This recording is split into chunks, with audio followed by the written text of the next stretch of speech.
République démocratique du Congo, l'envoyé spécial de l'ONU pour la région des Grands Lacs, Mary Robinson, a jugé inacceptable les tirs des rebelles du M23 contre un hélicoptère de la MONUSCO. Vendredi, des éléments du M23 avaient tiré sur un hélicoptère militaire de l'ONU qui survolait l'espace sous leur contrôle dans la région de Rumangabo, au Nord Kivu. Le porte-parole militaire du mouvement rebelle, Vianney Kazarama, reconnaît les faits, mais pour lui, il s'agit d'un acte involontaire dû à un manque de communication des forces onusiennes.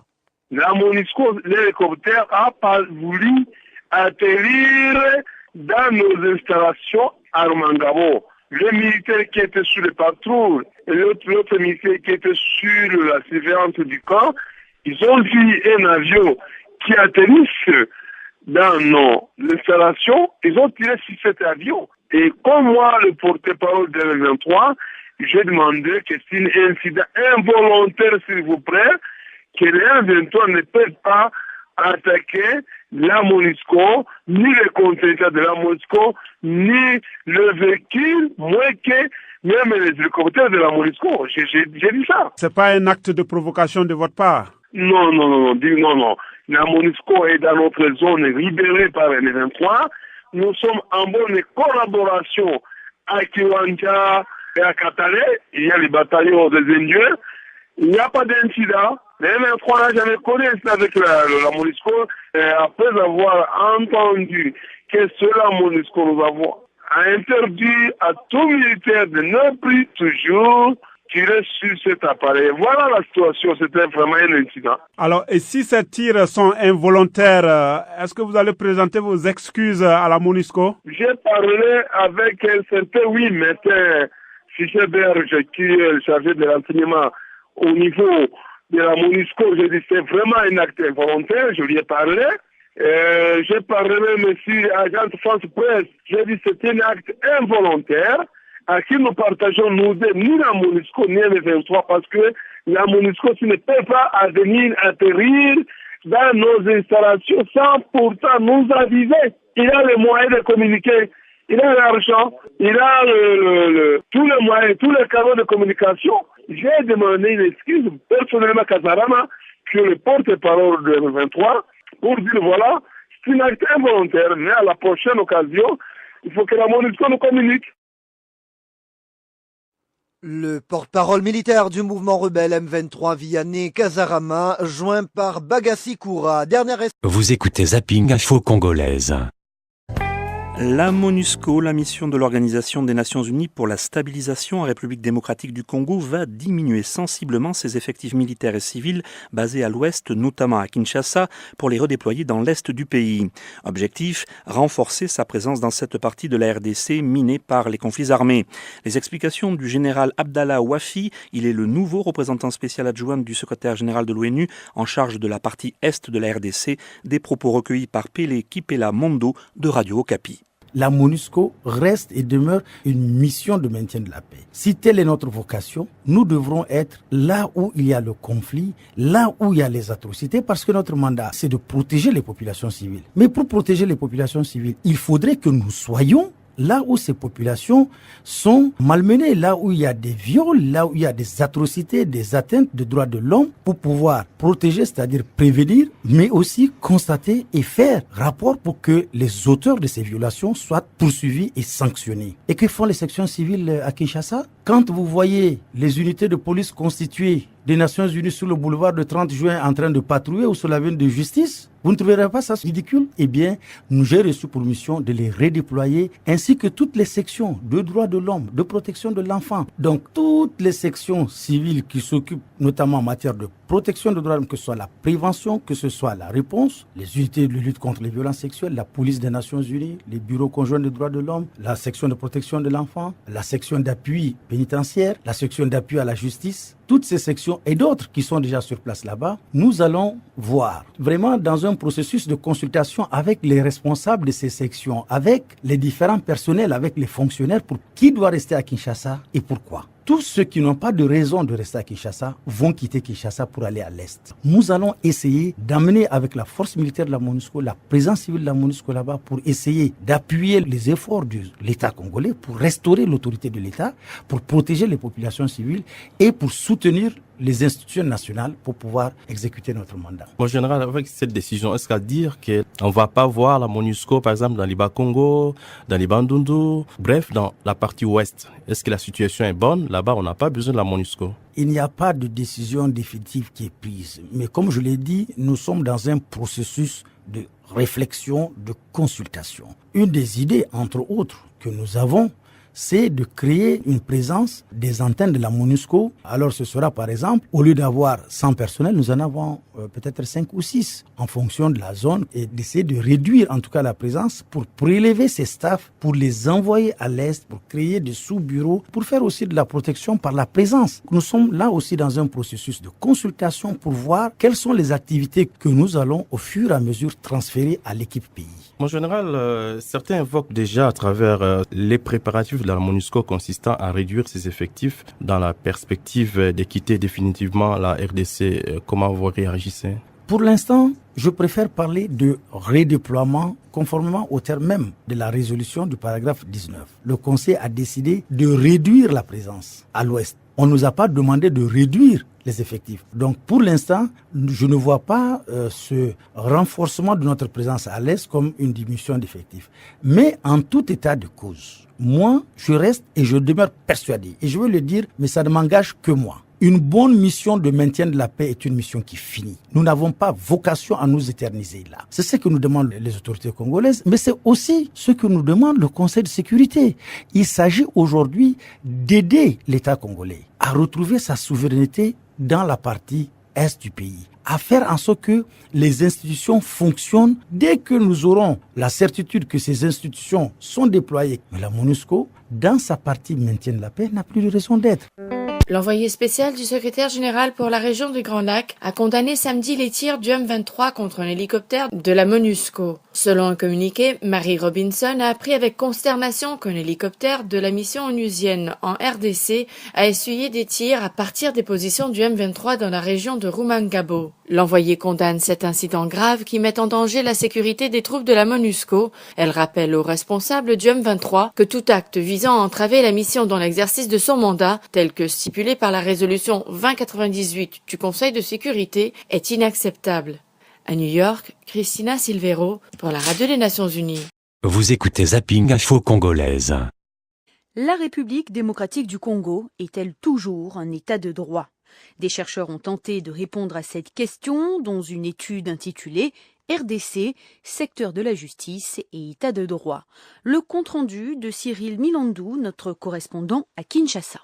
L'un des chercheurs ne va pas par 4 chemins pour affirmer que la RDC n'est pas encore un état de droit. Maître Pascal Kambalé. Si vous allez au marché, vous demandez aux vendeurs et aux vendeuses, aux acheteurs, aux citoyens ordinaires, ils vous répondront mieux que je ne puisse le faire. C'est clair qu'on n'est pas encore un état de droit tel que la Constitution l'envisage. Selon Maître Marcelo Wechokunda, il est difficile de construire un état de droit avec des révisions constitutionnelles intempestives. Si la Constitution est révisée régulièrement, la conséquence qui en découle, c'est qu'elle perd son prestige. Mais en même temps, elle est banalisée. Et lorsque vous banalisez la loi, surtout la loi des lois, je me demande dans quelles conditions vous pouvez affirmer être un état de droit. Pourquoi est-ce que nous avons fait cette affirmation? C'est au regard de notre histoire constitutionnelle, caractérisée notamment par une instabilité sans précédent. La République démocratique du Congo, lorsqu'on prenait de 1960 à ce jour,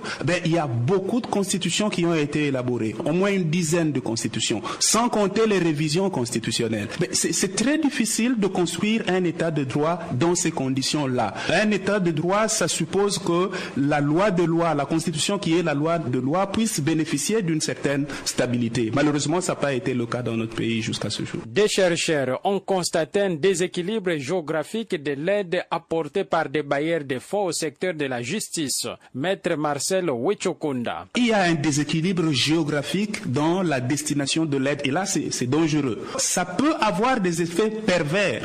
Vous savez que sur le plan politique, il se pose un problème aujourd'hui de clivage entre l'Est et l'Ouest. Il ne faut pas que l'aide publique au développement dans le secteur de la justice vienne aggraver ce problème d'ordre politique. Vous apportez une aide au secteur de la justice sans l'avoir voulu, vous vous retrouvez avec des problèmes sur le plan politique. Ça, c'est des choses qu'il faut éviter. En ce qui concerne les secteurs dans lesquels le partenaire en développement intervient, mais il n'est pas normal que les interventions des partenaires en développement dans les secteurs de la justice se limitent par exemple au renforcement de capacités en matière de lutte contre les violences sexuelles. Mais la justice congolaise, elle est de loin plus vaste que la lutte contre les violences sexuelles. Maître Pascal Kambale propose une solution pour que la RDC devienne un état de droit. Il s'impose que la RDC fasse un effort pour réactualiser tout son arsenal de lois, en tout cas les plus importantes, pour les adapter à l'esprit actuel tel qu'il est véhiculé dans la Constitution et dans les instruments internationaux les plus importants. Éviter les amendements intempestifs de la Constitution. Ça, c'est aussi important pour que nous soyons un état de droit. Nous devons éviter de recourir de façon intempestive et pour des expédients politiques à des révisions de la Constitution. Kinshasa, Cyril Milando pour la Voix de l'Amérique. Info zapping du mardi. La vie politique en République démocratique du Congo, ça fait bientôt 10 jours maintenant que les concertations nationales sont terminées. Et à ce sujet, le président Kabila avait promis de s'adresser à la population. Mais les Congolais commencent à s'impatienter. Ils aimeraient bien connaître les décisions importantes promises par leur président. Kamanda Wakamanda Muzembe, vous êtes à Kinshasa pour RFI. Alors pourquoi le chef de l'État tarde-t-il à parler? Que se passe-t-il au juste? À cette question, Lambert Mende, le porte-parole du gouvernement, explique qu'on peut supposer que le président de la République prépare soigneusement les décisions qu'il va être amené à annoncer et le ministre des Médias rejette toute idée de quelques négociations préalables avec quelques partenaires ou autres groupes de pression avant l'annonce de ces décisions. Mais une certaine opinion croit tout le contraire. Le temps qui tire en longueur, disent certains, est synonyme des difficultés auxquelles est buté Joseph Kabila, notamment dans la mise en place d'un gouvernement de large ouverture. Reconduire Augustin Matata Pogno, que l'on dit bien coté par la communauté internationale, ou désigner un autre Premier ministre pouvant provenir de l'opposition. Certaines sources évoquent le 1+2, donc la nomination de 2 vice-présidents, un de l'opposition et un autre de la majorité, une option qui avait également été abordée aux concertations nationales. Kamanda Muzembe, Kinshasa, RFI. Vous écoutez Zapping Info Congolaise. La situation toujours tendue dans le Kivu, dans l'est de la RDC. Ce week-end, un hélicoptère de la mission de maintien de la paix de l'ONU a essuyé des tirs du M23. Les rebelles, et tôt ce matin, des échanges de tirs ont été attendus non loin de Kibamba, une vingtaine de kilomètres au nord de Goma. Un accrochage a eu lieu alors que le porte-parole du gouvernement congolais, Lambert Mende, a annoncé une reprise officielle des pourparlers de Kampala entre le M23 et le gouvernement congolais. Pour aujourd'hui, la correspondance de Maud Julien à Kinshasa. Comme souvent, quand il y a accrochage entre le gouvernement et le M23, les deux belligérants se rejettent la faute du déclenchement des hostilités et les versions des faits divergent. Cette fois-ci, les deux côtés s'accordent sur le fait qu'il n'y a pas eu de combat à proprement parler. Selon le porte-parole du M23 à Manika-Bacha, l'armée congolaise les a attaqués à 2 heures du matin à Kanyamaoro, une petite localité située à une vingtaine de kilomètres au nord de Goma. Le groupe n'aurait pas riposté, les FARDC auraient pris le contrôle de 2 de leurs positions. Mais d'après Olivier Amouli, le porte-parole des FARDC, ce sont les hommes du M23 qui ont tenté de les provoquer sans succès au milieu de la nuit. L'armée aurait répondu par des tirs de sommation qui auraient fait fuir les rebelles. Selon une source militaire sur place à Kanyamaoro, les rebelles se seraient ensuite repliés vers la localité de Kibumba, quelques kilomètres au sud de là, et auraient commencé à tirer en l'air. Selon cette source, plusieurs centaines de personnes auraient fui ce village cette nuit. Haussant le ton, le colonel Olivier Amouli affirmait à la BBC que si le M23 s'avise de les provoquer à nouveau, cette fois, ils riposteront. C'est le deuxième accrochage entre le M23 et les forces gouvernementales depuis la reprise officielle des pourparlers à Kampala début septembre. Les discussions étaient à nouveau dans l'impasse depuis quelques semaines selon le gouvernement, mais les deux délégations ont annoncé qu'elles devraient reprendre aujourd'hui. À Kinshasa, Maud Julien pour BBC Afrique. Infozapping du mercredi. Nous sommes mercredi 16 octobre, et c'est la journée mondiale de l'alimentation. Selon la FAO, c'est l'organisation de l'ONU pour l'agriculture et l'alimentation, eh bien un tiers de la production alimentaire mondiale est perdue ou gaspillée par négligence ou par faute de moyens de stockage. Et puis une remarque, au passage tout de même, pour ne parler que de la France, et pour cause de négligence, justement, nous jetons chacun d'entre nous entre 20 et 30 kilos de nourriture par an. Pas terrible. Et au niveau mondial, plus d'1 milliard de tonnes chaque année. Et avec tout cela, aujourd'hui, ce sont près de 850 millions de personnes qui, sur cette terre, la vôtre, la nôtre, souffrent encore de la faim. Alors, pour bien comprendre de quoi on parle, illustration en République démocratique du Congo. Le Congo, un pays où le taux de malnutrition chronique est le plus fort, notamment du fait des milliers de déplacés pris dans les conflits. Cette malnutrition touche près de 40% de la population. Et les régions de l'Est du pays sont très exposées. On pense bien sûr au Nord et au Sud Kivu. Léa Elisabeth-Storov, vous êtes sur place pour RFI et vous êtes rendu justement dans l'un des plus grands camps de réfugiés à Goma. Malgré les pleurs, une fois par semaine, c'est le même rituel. Sous une tente aux couleurs du HCR, des enfants sont pesés, mesurés. Et pour un enfant sur 10, le diagnostic n'est pas bon. Dr Jonathan Kassere-Kasonga, nutritionniste. Cet enfant est malnutri, son poids n'est pas normal. Au lieu de 7 kilos, le bébé en pèse 5. Pendant 3 mois, il sera nourri d'une bouillie enrichie, mélange de farine de maïs, d'huile et de sucre. Mais pour sa mère, Mawe Doussabé, qui a fui les combats dans son village il y a un mois, l'inquiétude est forte. Ici, c'est très compliqué de vivre. Nous sommes dépendants. Dans mon village, mes enfants étaient libres. Ils couraient dans les champs. Ici, c'est difficile avec le système de ration, mais chez moi, il y a l'insécurité. Alors, c'est une situation terrible. Au Congo, il y a 2,5 millions de déplacés. Pour ces populations qui ont fui, le risque de malnutrition est très fort, comme l'explique Jaoun Pardon, porte-parole du Programme alimentaire mondial à Goma. Lorsque cette population est déplacée, elle n'a plus accès à son champ ou à ses moyens de subsistance et du coup, ils font face à plusieurs problèmes de santé et de nourriture. Dans ce seul camp de réfugiés, 350 enfants sont nourris par l'agence onusienne. Mais dans toute la région, c'est 30 000, un problème insoluble tant que les combats entre rebelles et forces armées empêchent ces personnes de rentrer chez elles. Léa Elisabeth-Storov, de retour de Goma. RFI. À l'occasion de cette journée Action contre la faim, publie un rapport intitulé « Semer les graines d'une bonne nutrition ». Un texte, Michel Diaz, qui plaide pour une meilleure prise en compte de la nutrition par ses propres acteurs, comme par exemple les agriculteurs. Et dans 2 pays africains, Michel, on avance et plutôt dans le bon sens. Des progrès intéressants ont été constatés au Burkina Faso et au Kenya, et ce grâce à un nouveau programme permettant d'intégrer les questions liées à la pauvreté et à la malnutrition dans une stratégie plus globale. Exemple au Burkina Faso avec Étienne Duvacha, chargé de plaidoyer sécurité alimentaire à Action contre la faim.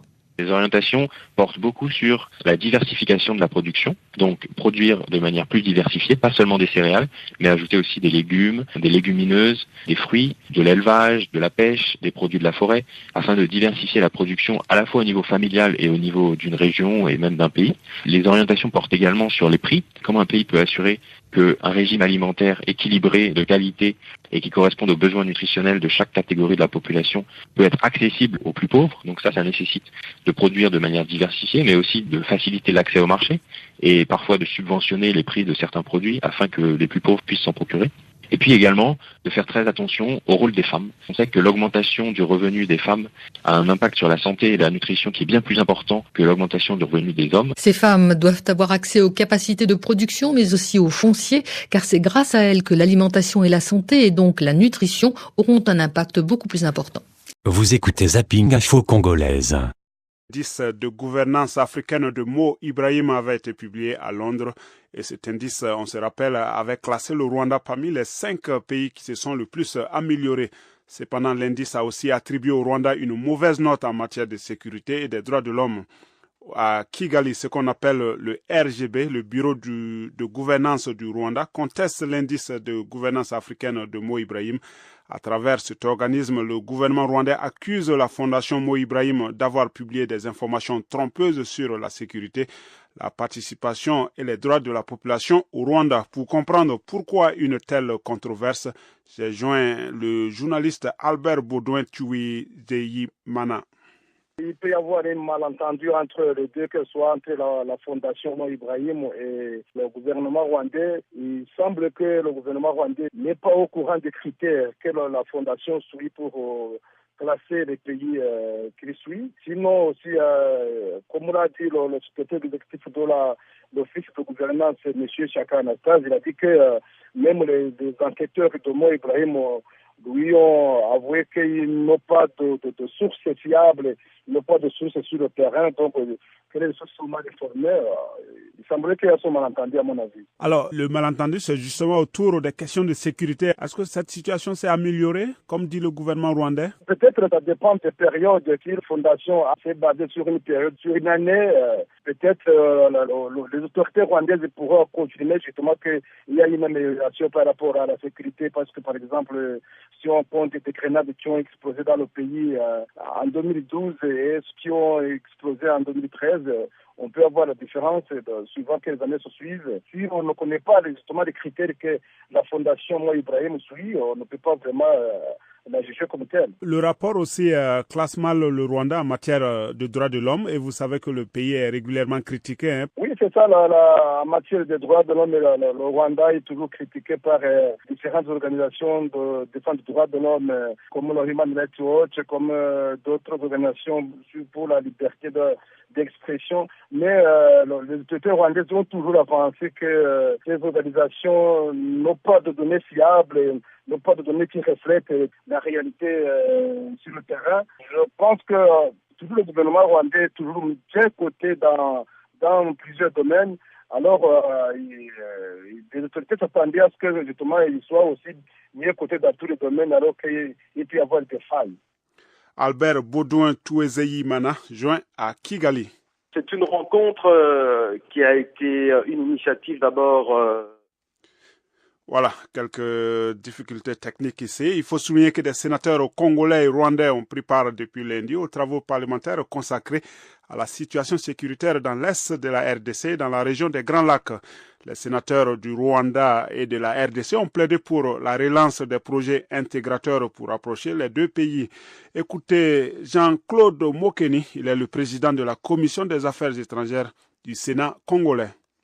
C'est une rencontre qui a été une initiative d'abord de la Commission des affaires étrangères du Congo, tendant à rapprocher d'abord les deux commissions, parce que nous avions des dossiers transversaux, des accords internationaux qui sont signés par nos États. Et on voulait trouver un moyen de pouvoir échanger directement avec nos collègues. Et comment donc étaient vos échanges? Nos échanges sont toujours très cordiaux, très constructifs, parce que on voulait, en tant qu'élus du peuple, aussi envoyer un signal à notre population que les parlementaires se soucient également de la situation sécuritaire. Évidemment, nous avons atterri sur une base d'une piste de solution qui ne fâche pas.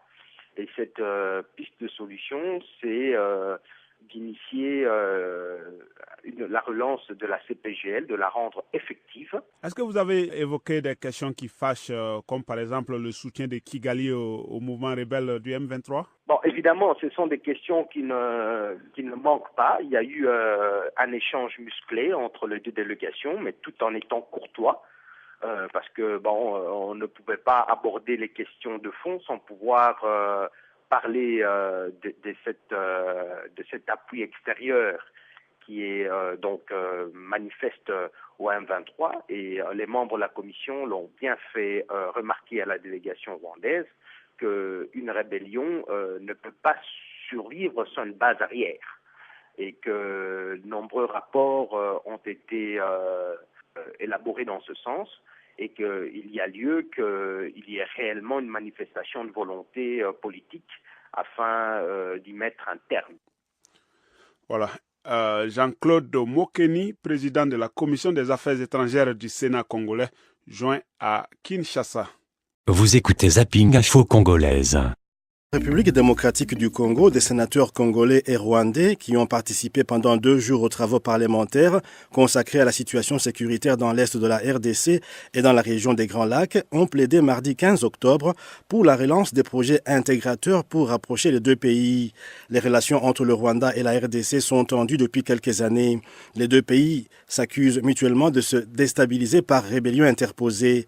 Mimi Ngumba de Radio Okapi. En matière de paix, sécurité et stabilité, les sénateurs rwandais et congolais ont décidé de veiller au respect des engagements salués par le président du Sénat congolais, Léon Kengo-Adondo. Nous souhaitons poursuivre ces efforts pour que nos États puissent permettre que nous vivions en paix, en sécurité et que nous puissions, par des projets intégrateurs, cimenter encore davantage les relations. Réagissant dans le même sens, le président du Sénat rwandais soutient plutôt la confiance mutuelle, Jean Damascène Taoukouli-Riayo. Au travers de la diplomatie parlementaire, le Sénat sont engagés à contribuer à trouver des solutions aux problèmes qui existent pour le bien-être de nos enfants. Nous ne devons pas échouer. Enfin, les partis se sont accordés pour tenir la prochaine réunion à Kigali, probablement Info Zapping du jeudi. Cour constitutionnelle bientôt au Congo-Kinshasa. La loi portant sur sa création vient d'être promulguée par le président Joseph Kabila. Les Congolais auront attendu 7 ans pour voir l'idée se concrétiser finalement. Cette cour sera notamment chargée de juger de la régularité du processus des élections présidentielles et législatives au niveau national.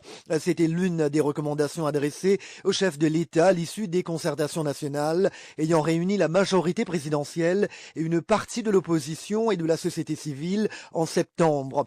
Pendant ce temps, la situation demeure catastrophique dans l'est du pays.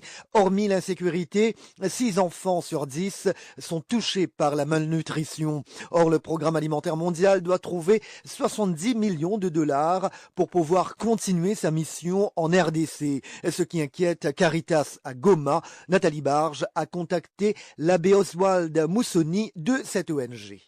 Le centre de Mugunga, effectivement, c'est un centre qui est géré par la Caritas Goma, où nous recevons beaucoup de malades. Nous recevons au moins 300 enfants mal nourris qui viennent régulièrement prendre de la nourriture sur place. Donc, nous avons un centre nutritionnel sur place qui est intégré au sein du centre de santé. Aujourd'hui, étant donné la difficulté de trouver des fonds parce que nous sommes régulièrement assistés par le PAM qui nous donne de vivre. Le PAM aujourd'hui éprouve des difficultés lui-même et alors on a des difficultés dans ce sens. Et alors aussi les gens de bonne volonté qui avaient l'habitude de nous aider à partir de l'Europe pour soigner les enfants ont des difficultés de trouver des fonds, notamment au niveau de certaines Caritas. Et là, alors, on est devant une difficulté pour continuer à nourrir tous ces enfants qu'on nous amène dans ce centre. Comment vous débrouillez-vous aujourd'hui ?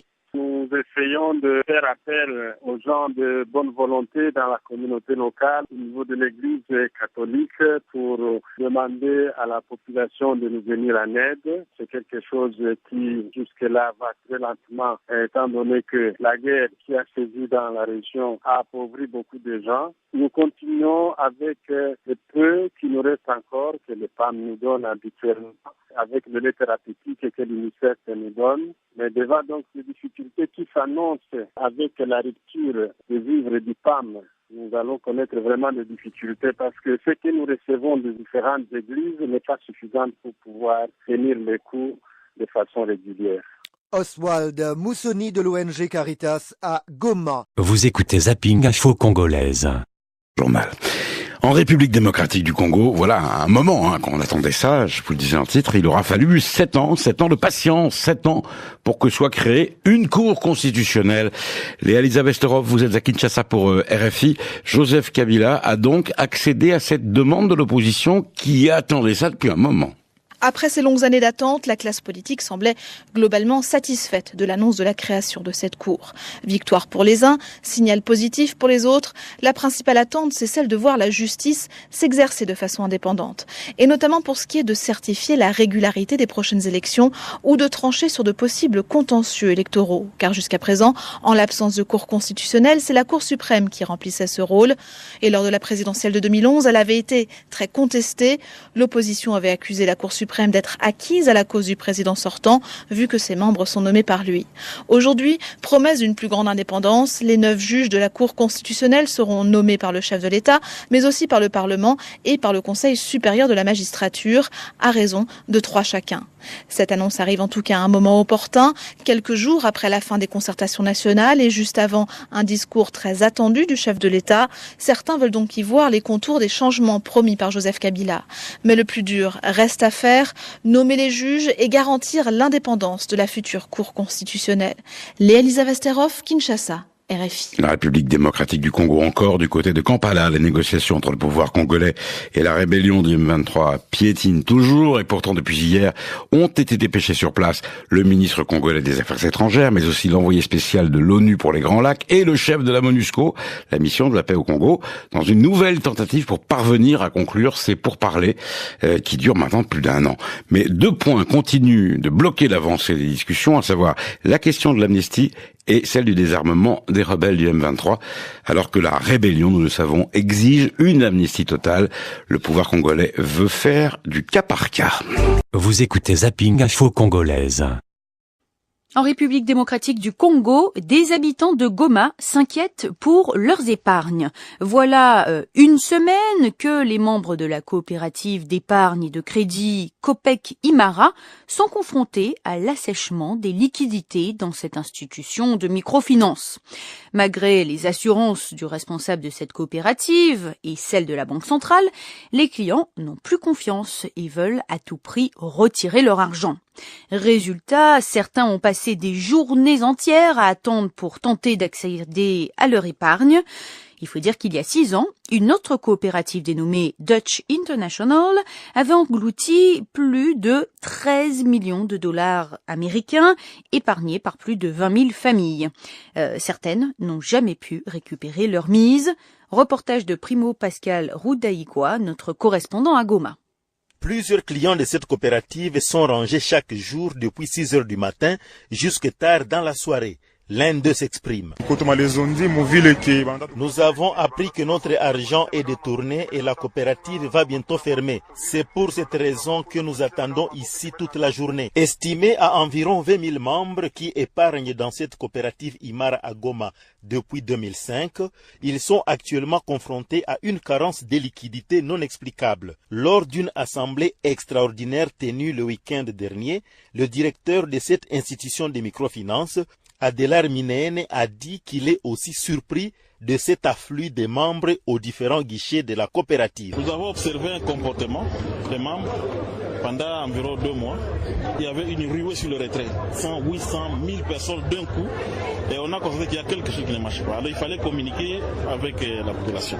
Nous les avons invités pour qu'on échange. Adelar Minene a promis de poursuivre en justice les instigateurs qui ne sont, selon lui, que les autres coopératives qui font la concurrence déloyale. Il y a une fausse rumeur qui ne cesse de déstabiliser la population et qu'on doit anéantir à partir d'aujourd'hui.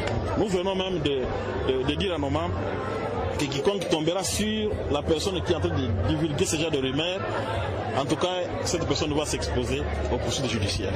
Les clients sont désormais soumis à plusieurs conditions pour retirer uniquement un montant de $100 américains, indépendamment du montant logé dans le compte. Aucune autorité de la ville n'ose se prononcer à ce propos, malgré toutes les interpellations des victimes. Seul le gérant de la Banque centrale succursale de Goma, Lengwe Bin Kayumba, tente de calmer les esprits. Au regard des états financiers que nous avons, au regard des informations qui nous arrivent de nos experts qui sont sur terrain, il y a un travail à faire. Et ce travail exige que d'abord la population soit calme et sereine. Et en plus de cela, le travail consiste à ce que les opérateurs économiques, qui sont les membres de la COPEC-IMARA, qui ont reçu en bonne et due forme des crédits, sous garantie bien sûr, puissent arriver au remboursement des crédits qu'ils ont reçus. Et une fois que le cycle de crédits octroyés et de remboursement respecté, il n'y aura aucun problème. Goma, Primo Pascal Rudahigwa, La Voix de l'Amérique. Vous écoutez Zapping Info Congolaise. Médecins sans frontières. La République démocratique du Congo sera dotée bientôt d'une cour constitutionnelle. Le président Joseph Kabila a promulgué hier la loi créant cette cour appelée à être garante de la régularité des prochaines élections nationales. C'était l'une des recommandations adressées au chef de l'État congolais à l'issue des concertations nationales ayant réuni le mois dernier la majorité, une partie de l'opposition et de la société civile. L'Union pour la Nation de Vital Kamerhe, troisième de la dernière présidentielle, estime que cette cour devrait être le gage d'une période post-électorale apaisée en RDC. On écoute Juvenal Munubo, député UNC. Nous avons attendu cette cour depuis pratiquement le 18 février 2006 parce que c'est l'une des réformes prévues dans la Constitution en vigueur, parce que la Constitution date du 18 février 2006, donc ça fait 7 ans. Évidemment, on a pris beaucoup de retard, mais on dit n'est jamais tard pour bien faire. Ça, c'est une première raison. Une deuxième raison, c'est que la Cour suprême de justice qui existe actuellement et qui siégeait toutes sections réunies en matière telle que matière de contentieux électoraux, qui siégeait comme une cour constitutionnelle, en fait ne jouissait plus d'une grande considération dans l'opinion.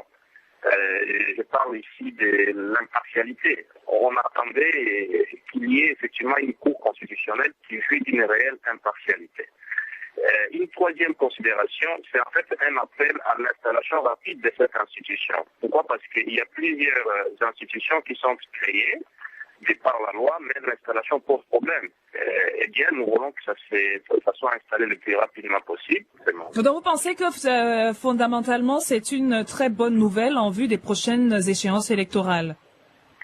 C'est une bonne nouvelle en vue des prochaines échéances électorales, parce que vous savez, le processus électoral, il y a la période préélectorale, électorale et post-électorale, et des problèmes arrivent souvent dans la période post-électorale. Lorsque le juge en matière électorale, donc en matière de contentieux, n'est pas église au milieu du village, ou ne dit pas les droits comme il se doit. Raison pour laquelle, si nous avons une cour qui jouit d'une indépendance réelle, eh bien, ça sera un gage pour une période post-électorale apaisée. Donc, c'est un rapport vraiment avec, ça peut apporter quelque chose de bon, de substantiel dans le processus électoral s'agissant de l'élection présidentielle à venir en 2016. Juvenal Munubo, député de l'Union pour la Nation en RDC. Direction le Maghreb. Info zapping du vendredi.